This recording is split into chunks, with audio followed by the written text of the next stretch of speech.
오늘 함께 은혜 받고 또 나누고 싶은 말씀의 제목은 성령 임재의 유산, 그런 말씀의 제목을 가지고 본문 말씀 길지만 핵심이 되는 사무엘상 19장 18절 말씀 한 절만 우리 같이 봉독하고 우리 오늘 말씀의 은혜를 같이 나누도록 하겠습니다. 다윗이 도피하여 라마로 가서 사무엘에게로 나아가서 사울이 자기에게 행한 일을 다 전하였고 다윗과 사무엘이 나요스로 가서 살았더라. 아멘. 여러분 혹시 어처구니가 없네 이런 속담 많이 들어보셨죠? 삶에 아주 친근한 속담이니까 자주 쓰시기도 하실 것 같습니다. 이 속담은 말이 안 되는 일을 만났을 때, 그런 일들이 일어났을 때 그런 기분을 표현할 때 쓰는 속담입니다. 그도 그럴 것이 어처구니라는 그 단어가 무거운 맷돌을 돌리는 손잡이를 나타내는 말인데, 손잡이가 없다면, 이 어처구니가 없다면 어떻게 맷돌을 돌리겠어요? 그러니까 어처구니가 없다는 말은 이런 데서 비롯해서 택도 없다. 어떻게 이런 일이 있을 수 있어? 이런 의미로 쓰이는 말입니다. 근데 이스라엘 속담에도 이거하고 같은 내용을 담은 말이 있는데, 우리는 이런 일을 만날 때 참 어처구니가 없어서 이렇게 말하는 것을 이스라엘 속담에서는 사울도 선지자 중에 있어? 이렇게 말한다는 것입니다. 제가 말하는 게 아니고 오늘 본문 끄트머리를 가서 보면 이런 말이 어떻게 생겨났나 그걸 설명하면서 이런 속담이 있다, 그렇게 기록되어 있습니다. 그래서 한번 실습할 겸 너무 기맥히거나 말문이 맥히는 일을 만났을 때 우리 여태까지는 어처구니가 없다 이랬는데 이스라엘 사람들은 이렇게 말하겠구나 그러시면서 사울도 선지자 중에 있어? 이렇게 말해보는 연습을 해보시는 것도 재미있을 것 같습니다. 이 유명한 속담이 나온 곳, 우리 이제 오늘 읽은 본문 제가 한 절만 읽었는데, 이 속담이 어디서 나왔나? 그 장소가 바로 라마 나요시였다. 이렇게 오늘 우리가 읽은 본문이 얘기해 주고 있습니다. 이 라마 나요스에서 선지자 사무엘과 다윗이 함께 살았더라. 이렇게 오늘 본문 말씀이 기록하고 있습니다. 같이 살았다 이렇게 쓰여 있으니까 여러 가지를 우리가 유추해 볼 수 있지만 오늘 그걸 다 할 수는 없을 것 같고요. 이 라마 나요스는 사무엘이 이제 사사직을 거의 마무리하면서 고향으로 돌아가서, 라마가 사무엘 선지자의 고향이었거든요. 그래서 그 선지자 수련생들을 돌보면서 그렇게 지내고 있는 고향이었는데, 사울이 하도 시기하고 투기하고 질투하고 죽이려고 그러니까 그 살인 위협을 피해서 다윗이 사무엘에게 와서 살게 된, 말하자면 도피성 같은 역할을 하는 곳이 라마 나요시였다는 거예요. 여기서 살았다 그 말은 선지자, 제사장 겸하는 이 사무엘이 있는 보호 아래서 사울이 생명을 보존하고 지낸 시간이 있었다, 그런 이야기를 말해주고 있습니다. 근데 이곳에서 얼마나 시간을 보냈는지는 잘 모르겠어요. 시간이 얼마 아무튼 지나고 난 다음에 다윗이 라마 나요스에 숨어 있대, 이런 소식이 사울의 귀에 들렸습니다. 아예 안 들렸으면 얼마나 좋을 텐데, 이런 말은, 안 나갔으면 좋은 말은 더 빨리 달려가잖아요.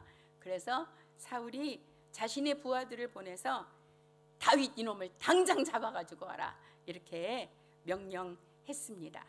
그래서 이제 부하들이 갈 수밖에 없었죠. 근데 웬걸요? 다윗을 잡으러 갔는데 전혀 예상치 못한 일이 이 라마 나요셋에서 일어났습니다. 이 사울의 부하들이 이제 다윗을 잡으러 이 라마 나요셋에 갔더니 그 부하들에게 하나님의 영이 막 임해가지고, 선지자들이 예언하는 거는 당연한 건데 이 부하들도 막 예언을 해대는 거예요. 그러니까 예언은 자기 정신으로 하는 게 아니지요. 그러니까 자기가 뭐하러 왔는지도 다 잊어버리고 그 하나님의 영의 충만함을 받아서 예언을 하고 있었다는 것입니다. 이런 일을 무려 3차례나 되풀이해요. 그래서 마침내 사울이, 자식들 내가 직접 가겠다. 그리고 사울이 직접 나섰습니다. 그래 사울 자신이 라마 나요셋에 들어섰습니다, 여러분. 근데 그 후에는 더 진풍경이 벌어졌습니다. 사울은 아예 옷을 벗은 채로 사무엘 앞에서 예언을 하면서 하루 밤낮을 꼬박 누워서, 벌떡 누워서 예언을 하는 그런 진풍경이 벌어지고 말았습니다. 이 얼마나 어처구니가 없는 일이에요. 그래서 사울도 선지자 중에 있어 그런 말이 속담으로 전해지게 되었다는 것입니다. 물론 이 사울이 이렇게 성령에 취해가지고 예언하는 사이에 다윗은 멀리 사울의 사정거리 안에서 사라질 수 있었습니다. 이 사건은 모든 독자에게 아주 명확한 한 가지 진리를 선포합니다. 사울에게 쫓기는 다윗같이 뭔가에 쫓기고 삶의 어려움에 봉착한 사람도, 그 반대로 다윗을 쫓는 사울같이 악한 영에 사로잡혀서 엉망진창으로 살 수밖에 없는 사람도 모두 주님께 피하는 것이 최선의 선택이라는 것이었습니다. 다윗이 도피성으로 사무엘을 찾아간 것은 그야말로 성령의 인도하심이었죠. 자기가 그 경황 중에 무슨 생각을 할 수 있었겠어요? 이건 하나님의 성령의 인도하심이 분명합니다. 그러나 비록 다윗을 죽이고야 말겠다는 그런 살인의 의도를 가지고 찾아왔을지라도 성령이 강력하게 역사하시는 라마 나요트까지 찾아 들어온 사울은 더 놀라운 성령의 도우심을 입은 사람 아니겠습니까, 여러분? 그 안에서는 어떤 죄인도 새로운 피조물이 될 수 있기 때문입니다. 우리 이틀 동안 김영재 목사님의 그 세미나를 들었잖아요. 그분이 얘기하시고 싶은 게 바로 이거 아니었을까 생각합니다. 야, 네가 쫓기는 사람이든 네가 쫓는 악한 존재든 상관없다. 다 여기 들어오면 산다, 그 말이셨잖아요. 그죠? 할렐루야. 말씀 충만, 성령 충만이 그래서 매우 중요한 것이라고 생각합니다. 그러니까 이 참 다윗이 찾아간 것도 성령의 은혜지만 이 사울이 뭔 정신으로 그 다윗 하나 잡아보겠다고 찾아간 곳에서 너도 새 인생 될 수 있다, 그 악한 감정 품고 살지 않을 수 있는 길이 있다, 이 맛배기를 하나님이 보여주신 사건이라고 저는 해석합니다.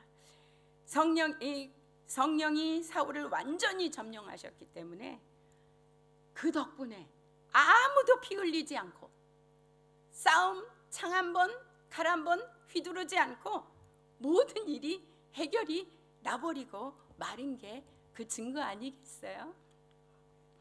여러분, 이 사건이야말로 저는 이런 깨달음을 주는 사건이라고 생각합니다. 쫓는 자든 쫓기는 자든 성령이 다스리는 교회 공동체보다 더 안전한 피난처는 세상에 없다. 교회가 최고의 안전처입니다. 교회가 최고의 도피성입니다. 그래서 우리 모두에게 똑같은 말씀을 외치고 계신다고 믿습니다. 예, 문제 앞에 절절매지 말고 라마나요스로 가. 라마나요시 살 곳이야. 교회로 가. 교회가 너를 살리는 곳이다. 우리 다 그런 증거를 갖고 있기 때문에 이렇게 남들 다 자는 시간에 교회에 와 있는 거 아니겠어요? 다 증인이시죠. 남녀노소를 불문하고 우리가 안전할 수 있는 길은 오직 하나님 안에 있을 때입니다. 여기서는 쓰레기 같은 인생도 좋은 걸음이 되어서 세상을 유익하게 하는 존재가 되게 하는 은혜가 있는 곳이기 때문에 그렇습니다. 하나님 안에 생명이 있고요, 하나님 안에 보호하심이 있고요, 오직 하나님 안에 인생의 복이 있습니다. 왜냐하면 이런 약속이 보장되어 있는 곳이니까요. 어떤 약속인지 우리 한번 말씀을 통해서 한번 하나님 나한테 이런 복 좀 주십시오. 그런 마음으로 로마서 8장 26절의 말씀을 함께 읽어 보겠습니다. 시작. 이와 같이 성령도 우리의 연약함을 도우시나니 우리가 마땅히 빌 바를 알지 못하나 오직 성령이 말할 수 없는 탄식으로 우리를 위하여 친히 간구하시느니라. 아멘, 아멘. 성령이 도우시면 상상할 수 없는 일들이 일어납니다.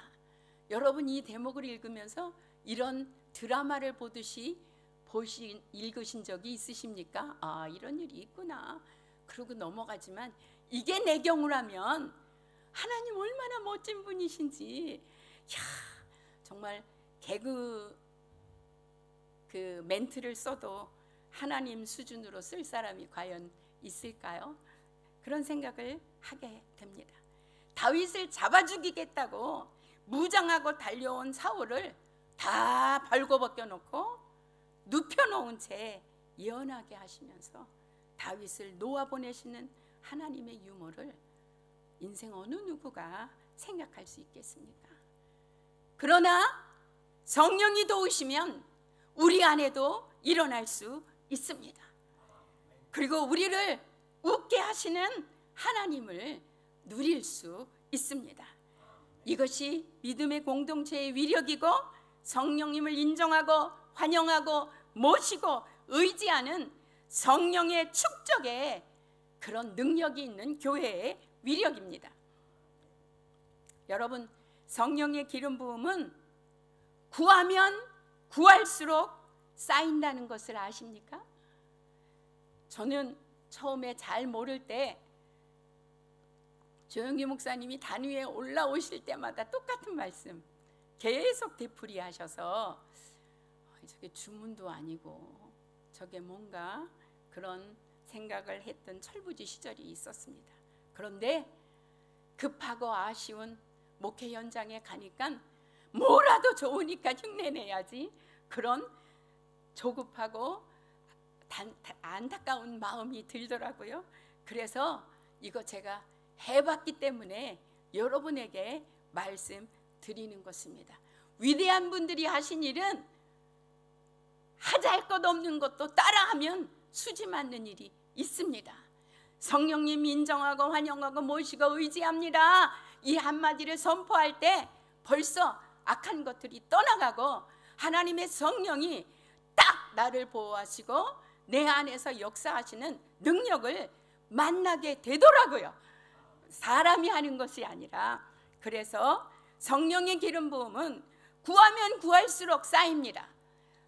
제가 어릴 때는 돈을 모으는 방법이 적금하는 방법이었어요. 조금씩 갖다 넣으면 나중에 목돈으로 찾을 수 있는 거.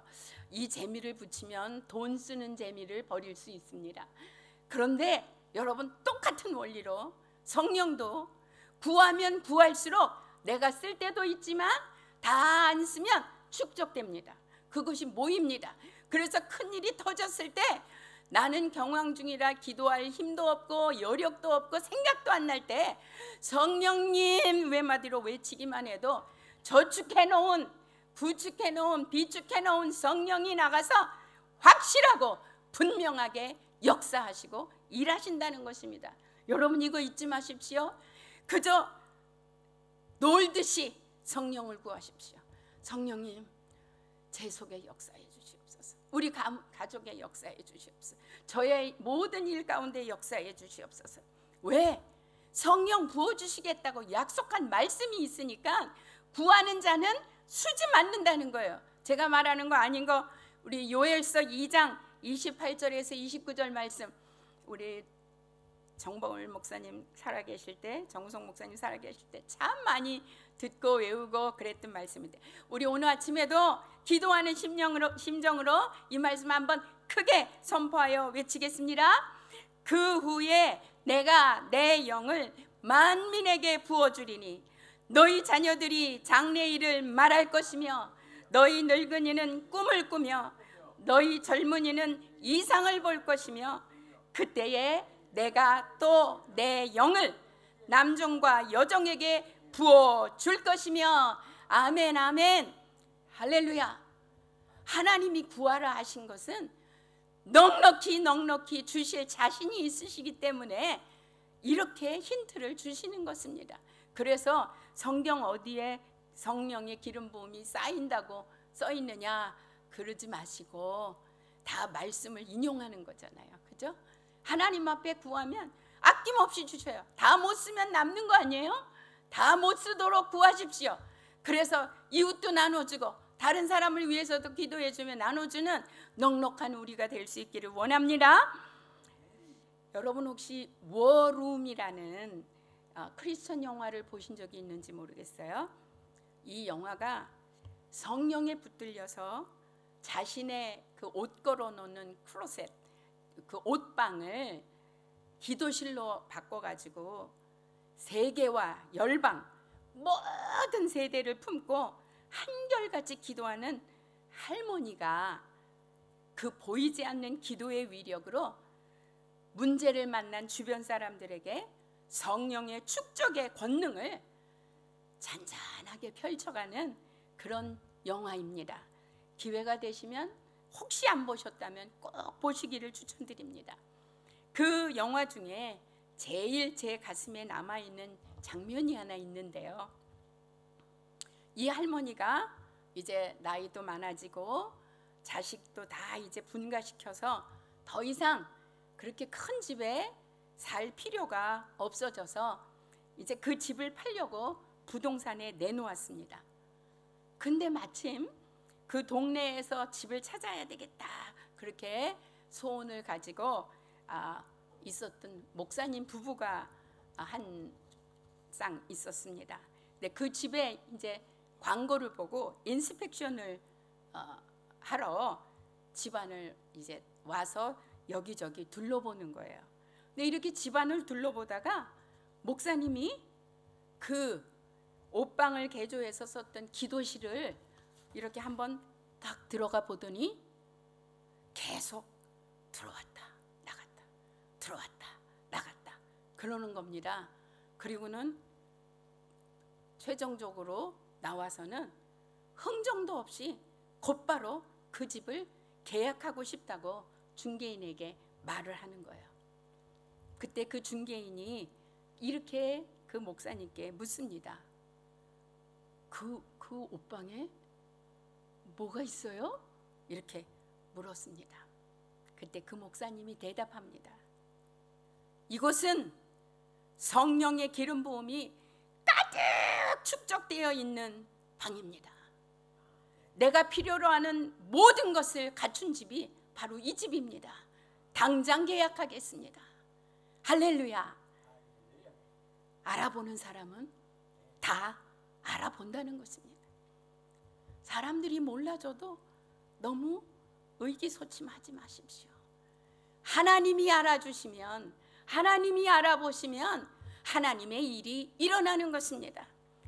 새벽을 깨우며 한결같이 기도하는 여러분 모두에게도 이런 영적인 촉각이 넘치기를 기도합니다. 근데 이게 어디 개인 집만의 일이겠어요? 오늘의 이야기에서도 같은 결론을 얻을 수 있습니다. 라마나옅은 그 장소 자체의 능력이 있는 것이 아니라 거기에 거하는 사무엘과 기도하는 선지자 수련생들과 그리고 환난을 피해 숨어 들어온 다윗이 얼마나 성령의 도우심을 구하며 기도했겠습니까, 여러분? 그러니까 그 성령의 기름 부음의 축적이 있었기 때문에 이런 멋진 일이, 세상 어디서도 들을 수 없는 일이 일어날 수 있었다는 것입니다. 같은 믿음 생활을 하여도 성령님의 임재를 구한 축적과 기름 부음의 유산이 있는 교회는 다릅니다. 절대로 모든 교회가 같지 않습니다. 시드니 순복음교회는 단순한 건물이 아닙니다, 여러분. 성령 임재의 유산이 그 어느 교회보다 풍성한 교회입니다. 수많은 성령을 구하며 부르짖은 축적이 있는 교회잖아요, 여러분과 제가 하듯이. 하나님의 해양 넘치는 응답의 열매는 또 얼마나 많이 있습니까? 어제도 정우성 목사님 묘지 가서 예배하면서 성환성 목사님이 말씀해 주셔서 또 한 번 그 감동이 새로웠는데 254명이라 그러셨던가요? 제가 숫자에 약해서. 그런 엄청난 수의 사람이 한날에 영주권을 받고 해방을 받는 그런 역사가 있는 교회가 우리 교회라는 거, 자부심을 가질 만한 교회입니다. 각종 문제의 해답의 길이 이미 열려 있어요. 안 만나본 문제가 없는 교회인 거 여러분도 다 잘 아시잖아요. 별하별 문제의 길이 열렸습니다. 여러분, 여자가 아이를 낳을 때도 첫애 낳을 때 죽으라 살라 고생하지, 두 번째 아이부터는 이미 길이 열려 있기 때문에 물론 그래도 고생하지요. 그러나 첫애같이 죽을 듯이 고생하진 않습니다. 성령의 역사도 똑같습니다. 이미 모든 문제의 해결의 길은 이 교회 안에 열려 있습니다. 가지고 들어와서 부르짖는 자가 있으면 그 길은 다시 먼지를 툭툭 털고 열리고 역사하는 길이 되는 것입니다.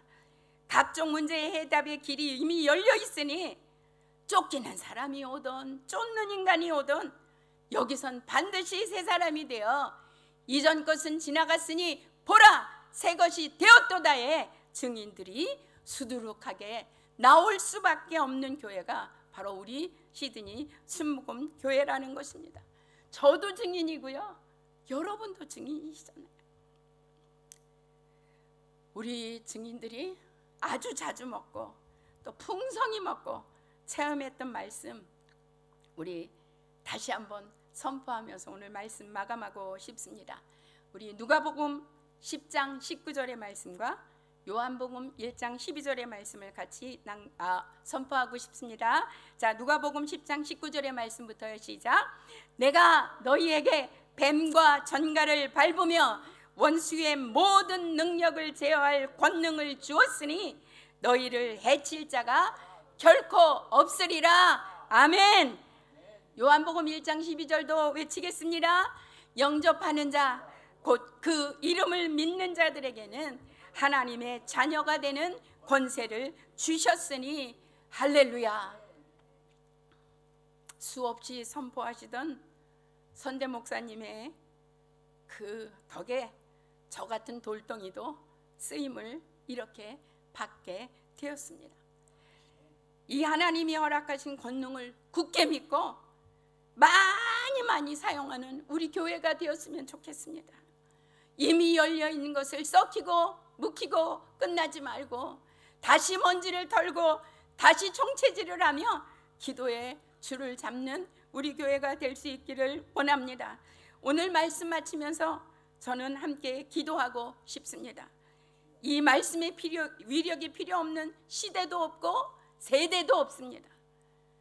옛날에는 가난이 문제였지만 지금은 더 많은 정신적인 문제들이 우리의 자녀들을 공격하고 어떻게 살아야 할지를 모르고 방황하고 배회하게 만듭니다. 그런데 우리 지금 오늘 라마나옅의 스토리가 우리에게 알려주듯이 성령의 임재를 넉넉히 구해두면 성전에 들어오는 순간 하나님이 이리 열고 저리 묶어서 하나님의 일을 이루십니다.